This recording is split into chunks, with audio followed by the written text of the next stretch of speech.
बिस्मिल्लाहिर्रहमानिर्रहीम। दोस्तों, अगर कोई बच्चा नमाज़ पढ़ा रहा है या वक्ती तौर पर कभी कभार नमाज़ पढ़ा देता है या तरावी की नमाज़ पढ़ाता है, तो क्या बच्चे के पीछे नमाज हो जाएगी या नहीं होगी? तो दोस्तों, ये बात समझें कि बालिग मुक्तदियों की इमामत के लिए इमाम का बालिग होना ज़रूरी है। चाहे वो फ़र्ज़ नमाज पढ़ा रहा हो या कभी कभार फ़र्ज़ नमाज पढ़ा देता हो या तरावी की नमाज़ पढ़ा रहा हो, अगर उसके पीछे नमाज़ पढ़ने वाले बालिग हज़रात हैं तो इमाम का ख़ुद बालिग होना ज़रूरी है। अगर पीछे नमाज़ पढ़ने वाले बालिग हैं और नमाज़ पढ़ाने वाला नाबालिग है, तो इन बालिग हज़रात की नाबालिग के पीछे नमाज नहीं होगी। क्योंकि दोस्तों, ये बात समझें कि जो अभी ख़ुद नाबालिग है उसके ऊपर अभी नमाज फ़र्ज़ नहीं हुई है। ये जो नमाज़ पढ़ेगा या पढ़ाएगा, ये नमाज नफिल के दर्जे में होगी।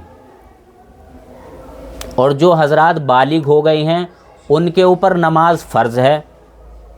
और दोस्तों, ये बात समझें, फ़र्ज़ वालों को नफिल वालों की इक्तिदा करना ये दुरुस्त नहीं होता। तो दोस्तों, ये बात समझें कि जो हज़रात बालिग हैं, अगर वो नाबालिग के पीछे नमाज़ पढ़ेंगे तो उनकी नमाज नहीं होगी। और दोस्तों, ये बात समझें कि बालिग होने का मदार बुलूगत की अलामत पर है।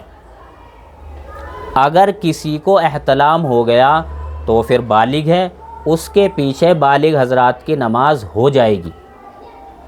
और अगर किसी को एहतलाम नहीं हुआ और वो कमरी साल के एतबार से 15 साल का हो गया, अंग्रेज़ी साल का एतबार नहीं होगा, अगर वो कमरी साल के एतबार से 15 साल का हो गया और उसे एहतलाम नहीं होता, तो भी बालिग हज़रात की नमाज उसके पीछे हो जाएगी, क्योंकि वो बालिग ही माना जाएगा।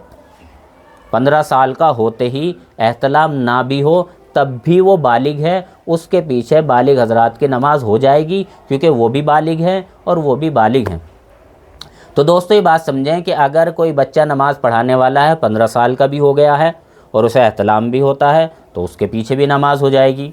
और अगर किसी बच्चे को, कोई बच्चा 15 साल का नहीं हुआ था और उसे एहतलाम होता है, तो उसके पीछे भी नमाज हो जाएगी, क्योंकि वो बालिग हो गया है। और अगर कोई 15 साल का हो गया और उसे एहतलाम नहीं होता, तो भी वो बालिग है, उसके पीछे भी नमाज हो जाएगी। लेकिन दोस्तों, ये बात समझें कि अगर कोई बच्चा 15 साल का भी नहीं हुआ और उसे एहतलाम भी नहीं होता, तो अब इसके पीछे जो हज़रात बालिग हैं उनकी नमाज नहीं होगी। हाँ, अगर ये बच्चा तरावी की नमाज़ पढ़ा रहा है, खुद नाबालिग है, इसके पीछे नमाज़ पढ़ने वाले भी नाबालिग हैं, तो उनकी नमाज़, चूँकि वो भी नाबालिग हैं, तो नाबालिग की नमाज़ नाबालिग के पीछे बिल्कुल दुरुस्त हो जाएगी। अल्लाह ताला सही समझ की तौफ़ीक़ नसीब फ़रमाए। व आखिरु दावाना अनिल हम्दुलिल्लाहि रब्बिल आलमीन।